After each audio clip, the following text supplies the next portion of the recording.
Okay, so we've looked at the environment. Now we're going to look at Islam and animal rights, which is just that extra bit of knowledge that they expect you to have in your exam. So the idea of it is that animals should be treated with respect. They're not as important as humans because humans have this superiority over them, but nonetheless, animals are still important and should be respected. So humans have dominionism over animals, but at the same time, they should be showing respect to those animals because we are, or Muslims would say that Muslims have a responsibility to be khalifas, to be looking out for their environment and looking out for what God has given to them.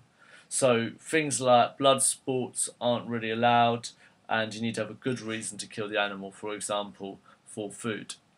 So blood sports, meaning like getting two bulls to fight each other or two tigers to fight each other, that wouldn't be allowed.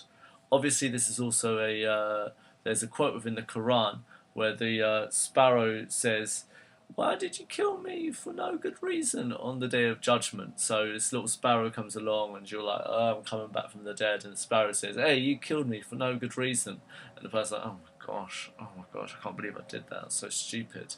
Why did I kill that sparrow? That's ridiculous. So that would be the idea there. So alongside that, so you don't kill animals for no good reason. You do have power over animals because you are given that superiority. You treat animals with respect, so you don't cage them in zoos and stuff like that. And there you go. There's your three kind of key ideas. And you're a Khalifa, so you've got a responsibility to take care of animals, like a steward on a plane, as mentioned before. Then in relationship to farming, it's fine, the purpose of animals exist for a purpose to be cared for or as a purpose for food. So it's fine to farm and it's fine to kill animals for food, but it needs to be done under Sharia law. It needs to be traditional, it needs to be organic, and also it needs to be halal, the slaughter. So you treat the animal with respect, that's one part of it being halal. Two, you slit the animal's throat, not in front of other animals. You slit the animal's throat, so it's a quick way of killing it.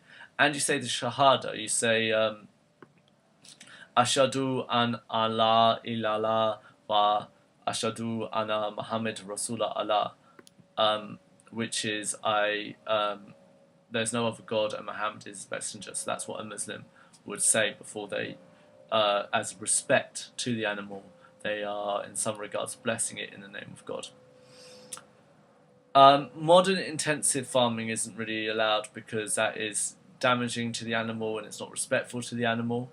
And furthermore, you shouldn't eat pigs because pigs are dirty. That's the Muslim idea there. And also, you don't slaughter the animal in front of other animals because they don't want to see all their friends dying. That's not very nice for them. Or causes distress, you could say.